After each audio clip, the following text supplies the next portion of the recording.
мы решили для вас составить небольшую видеоинструкцию о том, как правильно пользоваться отопительным прибором. Это высокотехнологичное устройство, как и любое устройство в этом доме, к нему нужно относиться бережно и аккуратно. Ни в коем случае его не перетапливать. Сейчас в нем лежит 3 полена. Этого вполне достаточно для того, чтобы нагреть этот дом и наслаждаться красотой горения.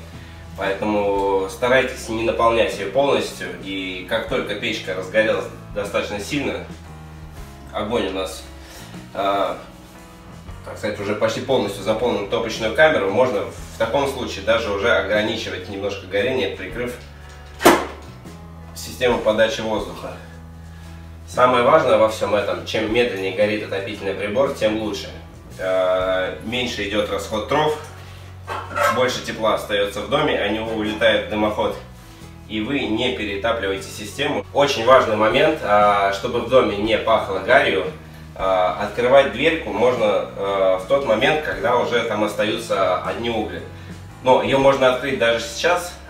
Очень важно, чтобы в этот момент была полностью открыта шиберная заслонка.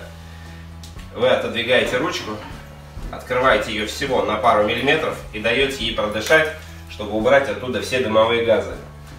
Как только они улетели, дверку вы тоже открываете медленно-медленно, чтобы давлением дым не выбросилось сюда. Все, вам хорошего вечера, наслаждайтесь протопкой. Приятного пользования.